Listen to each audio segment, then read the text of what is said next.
Hi, I'm Andy Kinnett and today you join me on the banks of Maver Dynamite at Hayfield Lakes on a typically cold winter's frosty morning when hopefully we're going to try and catch a few carp or even give you a few tips on feeder fishing, bomb fishing throughout these cold winter months where one fish can make a massive difference on winning the match or not winning the match. So basically I'm going to talk you through how I do my winter fishing, what will hopefully, like I say, put you a few more fish on the bank. First of all, we get to his peg, you must be sat comfortably. You know, that is the most important thing. We're not looking for many bites. There's only a few bites in there. We might only be fishing for 3 or 4 bites in that 5-hour match. So to start with, we get comfy. There's nothing worse than being uncomfortable on the bank and not being focused on what you're doing, because although it might be cold and the weather's terrible, you've just got to stay focused for that 5 hours, because sooner or later there will be a window of opportunity open up when some carp are physically going to feed in your peg. So there you can see with my setup, you know, I always have a backrest because I think that's important. It keeps the rod still. I've got my signature SXI feeder arm all in place. Rod rest, it's not going to get pulled in. Should I not be watching, it's not going to get pulled in, and it gives me the freedom to move round, to pick my flask up, have a drink while that feeder's out there hoping for a bite. Setup wise, depends where you go. My favourite rod for any type of method or bomb fishing this time of year is the MVR M2 10-foot carp feeder rod. Fantastic rod.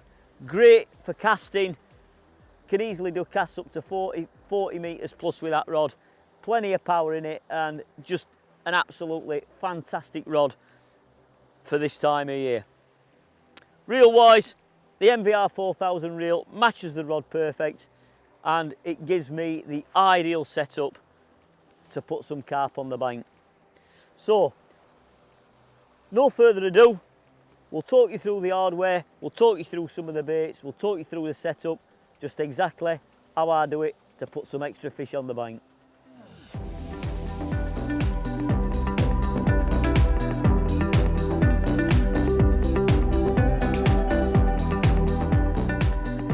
Right, so we've gone through all the tackle, we've gone through all the hardware, what we're going to be doing and how we're going to be fishing. The next thing is fish location. I get this asked so many times in winter. I don't know where they are. They're somewhere out there, they're under the water, we can't see them, but it's all about fish location and having a plan, a strategic place where you're going to cast. Now, the biggest mistake most people make to start with is they will cast to their full extremes of the peg. Now, that is the worst thing that you could possibly do in winter. And here's how I go about it. I shall look at my peg and think, right, where do I need to start? And I will always start off considerably shorter than I intend to fish. And let's just say I've got a chuck potentially up to 50 metres. I ain't going to start anywhere near that 50 metre mark. I would probably start at 30 metres. So look at your peg and think, right, here we go, where do I start? I'll start directly straight in front of me at 30 metres. Have a cast, see whether you get any line bites, any indications or anything. It's not as if we're building the peg up, because we're certainly not. We're just looking for that opportunist feeder of a carp. Comes, sees that little bit of bait on the bottom, you've got that bright sort of wafter wowser on the top of it, and we're just looking for him what's going to go straight down, pick your bait up and you've caught him. Because it's not like summertime now, we're not clipping up, we're literally going to be chucking all over his peg.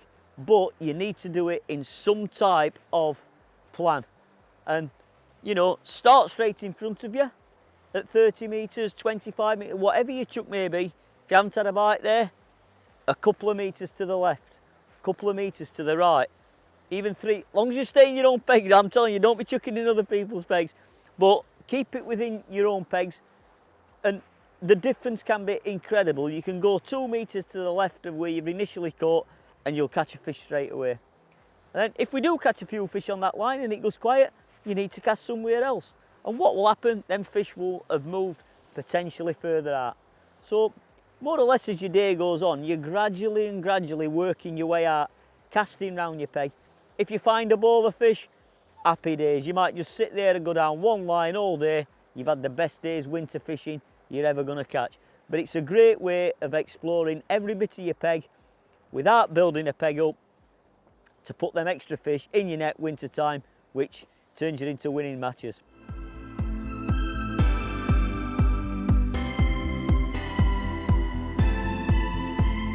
Right, let's just show you exactly how I set my method feeder up, hybrid style feeder for winter fishing.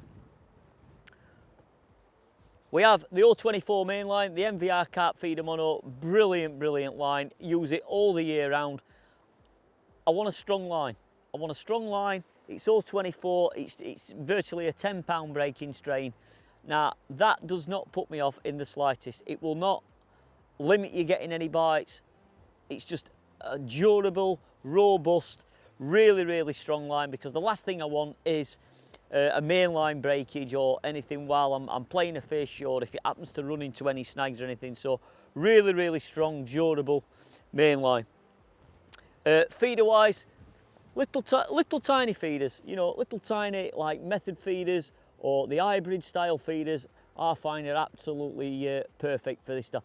Now, yeah, we've cut the feeder size down. You know, we're not looking to, I said it earlier, we're not looking to build a peg up. We're just looking for that opportunist that's going to come along, see a little pile of bait, and hopefully homing on it. You've got your bait there, it picks it up, and you've got him. You know, just an opportunist feeder, just exactly like we do. If somebody's got a bag of chips and we smell it, we'll go and pinch one of them chips. It's exactly like that, and that's exactly our carp feed, just like that. It's just opportunists.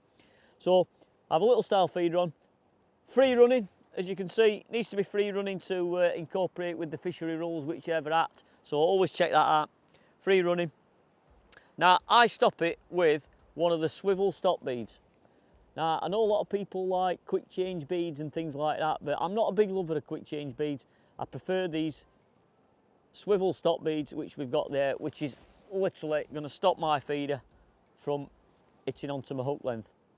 Now, what I do different from a lot of people is I attach my hook lengths via a tiny size 16 MVR American snap swivel. Now, this is done for a couple of reasons. A, it gives me the versatility to change my hook length. Should I not want to put a wafter or a wowser on, I want to change to maggot or a banded pellet and things like that, I can quickly change my hook length. I got taught this many, many years ago by a good friend of mine, Craig O'Brien, to incorporate this swivel, because he was of the opinion it gave you the ultimate presentation of the bait. You can see that it hangs literally straight down.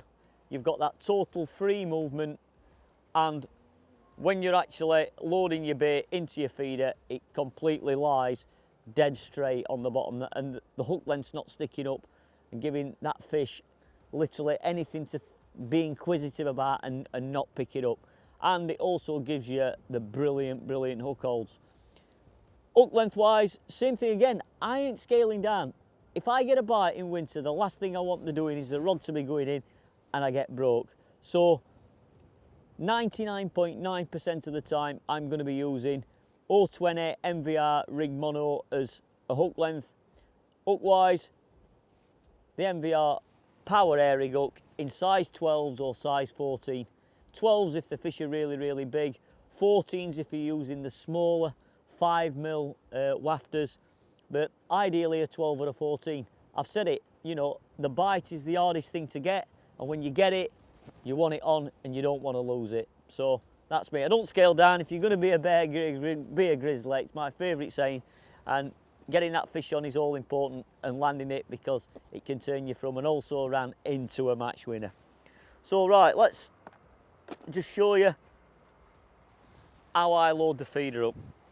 Like you see, I've got fishery micros wetted down, lovely. Now you can see I've actually dyed them, put a little bit of F1 pellet soak on. I like to be different from the rest of the people out there, you know, put a different smell in the water. You're trying to encourage your fish. So by using additives and things like that, it gives you the best option of trying to get a bite, basically. So you can see I put the pellet soak on them. It's dyed them a lovely yellow colour, which is great. It's eye visual. The carp can see it even better. Up here, you know, if you think it's right up here, it's going to give you a lot more confidence when you're fishing, like, you know. So, right, you see, little hybrid feeder, and all I'm doing is I'm literally thumbing some pellets into them, pack them in quite firm. You know, you don't want them pellets coming off as it's going down in the water. You want to, on the bottom, physically that nice little pile where it's going to release your hook bait. You see, I've got a white wowser on, and all I'm doing, I'm bringing the hook bait bang into the middle of it. I then get a few more pellets. I'm literally just covering. I'm just covering the wafter up. Again, packing them on. I like to squeeze them quite firm. If you do your pellets right, they will come off quite easy in the water. Within a couple of minutes, these pellets will have broke down in the water, revealing that hook bait.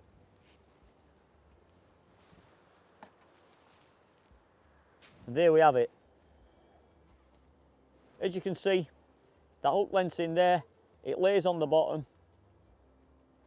You've a little pile of pellets which are going to break down, reveal that wowser, and hopefully that carp's going to come straight in and you've got him. Absolute perfect trap for fooling any winter carp.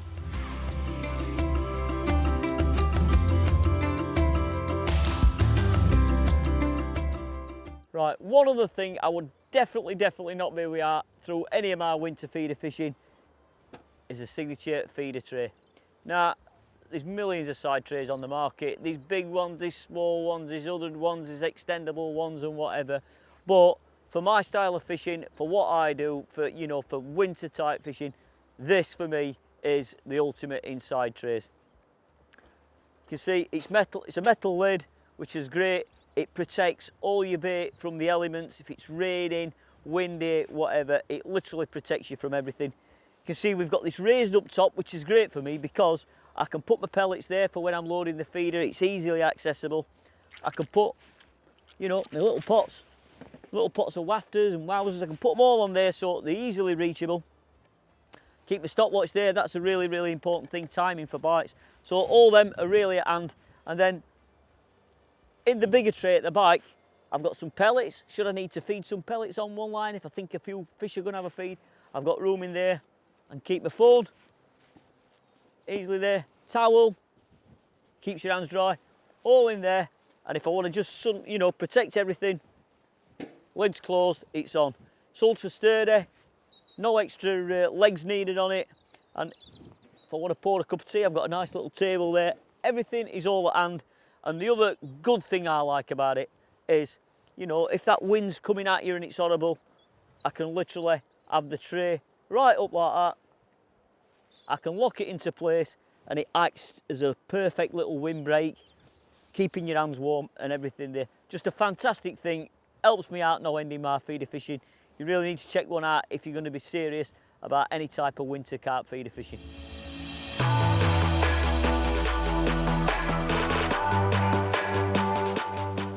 It's took a while, but as you can see, we found one. And it's like I was saying earlier in the film, you know, it's freezing cold, there's been ice on the water and whatever, but if you stay focused, you stay positive, there's always a chance of a pull. Get everything right, get your setup right, then it's just a case of being patient, being confident in what you're doing, and it reaps rewards. I see it so many times. You must stay confident in what you're doing. Be positive. Be confident in the fact that you are going to get a pull sooner or later, sometime during the day. We've done the hardest bit. The hardest bit is getting the bite. So, you know, there's no rush to get this fishing.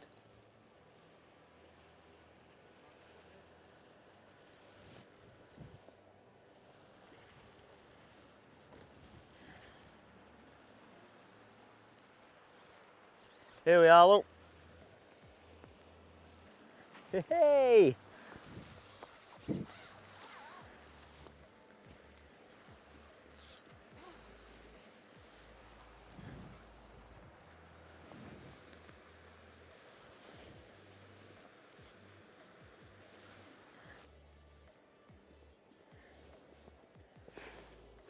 And there we have it. Not a massive fish by Hayfield standards. Absolutely freezing cold to the touch. But you play the patience game, you play it properly, you set up properly, you're rewarded with that little beauty. And that will win you many, many a match come winter. Let's put him back.